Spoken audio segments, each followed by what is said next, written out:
Assalamu alaikum. Welcome to e-learning classes of Forward Public School. I am Akhtar Jahan, physics teacher of Forward Public School. Today I will discuss the part 4 of chapter sound. Okay, now we will discuss the intensity of a sound. आपके पास जो है intensity of a sound हमारा topic है आज का, and आपके पास जो है फर्स्ट हम इसकी डेफिनेशन करेंगे, नेक्स्ट हम जो है इसकी रीडिंग स्टार्ट करेंगे, ठीक है ना। एक्सप्लेनेशन। अब आपके पास देखें, what is the definition of intensity of sound.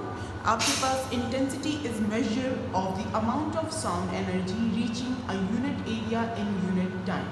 तो आपके पास साउंड इंटेंसिटी क्या है, आपके पास जो है measure of amount of sound energy, कि आपके पास साउंड कितनी एनर्जी जो है वो कैरी कर रही है आपके पास through a unit area in unit time. तो जैसे ये आपके पास जो है एक unit area of a propagating medium area, आपके पास ये लाइंस जो हैं वो वेव फ्रंट को शो कर रहे हैं, एरोज जो हैं वो आपके पास direction of wave front show कर रहे हैं।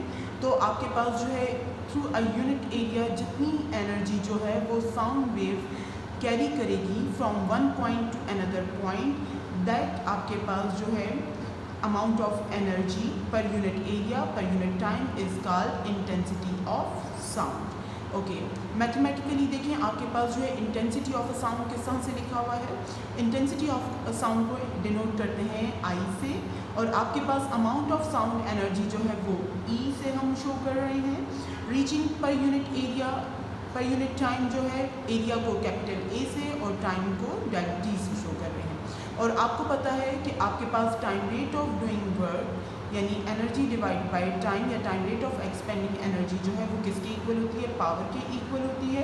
तो E divide by del T को हमने रिप्लेस कर दिया पावर यानी P से, और एरिया उसी तरह से आ गया। तो हम कह सकते हैं साउंड इंटेंसिटी जो है power transmitted by the sound wave per unit area है। ओके, फ्रॉम दिस इक्वेशन आप देखें कि आपके पास यूनिट ऑफ इंटेंसिटी क्या हो जाएगा, पावर का यूनिट आपके पास वॉट है और एरिया का यूनिट आपके पास मीटर स्क्वायर है। तो आपके पास इक्वेशन 11.1 आपके पास मैथमेटिकल फॉर्म को डिस्कस किया हुआ है। P is the power the rate at which energy is transferred by the wave per unit time, and capital A is the area through which sound energy is measured.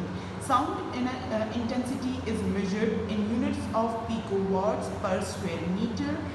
पिकोवाट पर square metre मतलब वाट पर metre square है, but इधर जो है हम prefix P को use कर रहे हैं जो कि 10⁻⁻12 के इक्वल होता है। तो यूजुअली हम जो है इंटेंसिटी को किन यूनिट्स में मेजर करते हैं, पिकोवाट पर मीटर स्क्वायर। फिर आपके पास जो है intensity is an objective property of a sound, in fact it is related to the square of the wave amplitude. तो आपके पास इंटेंसिटी किसके साथ रिलेटेड है, square of the wave amplitude के साथ, and does not depend on the particular characteristic of person's ear, यानी आपके पास रिसीवर की किसी प्रॉपर्टी पे डिपेंड नहीं करती। लाउडनेस आपके पास क्या होती है, on the other hand is a subjective property of a sound that depends on the human air, यानी लाउडनेस जो है वो आपके पास रिसीवर पे डिपेंड करता है। The sensitivity of the ear to the frequency of sound and distance from the source of the sound। तो loudness के टॉपिक में हमने किया था कि आपके पास जो है लाउडनेस एक तो फ्रीक्वेंसी ऑफ साउंड पे डिपेंड करता है, distance of the source from the sound जो है from the source of sound पे भी डिपेंड करता है, आपके पास जो है area of the vibrating body पे भी डिपेंड करता है, और आपके पास सेंसिटिविटी ऑफ द रिसीवर यानी ह्यूमन एयर पे भी डिपेंड करता है। जबकि इंटेंसिटी जस्ट आपके पास square of the wave amplitude पे डिपेंड कर रही है और किसी particular characteristic of person air यानी रिसीवर पे डिपेंड नहीं करती।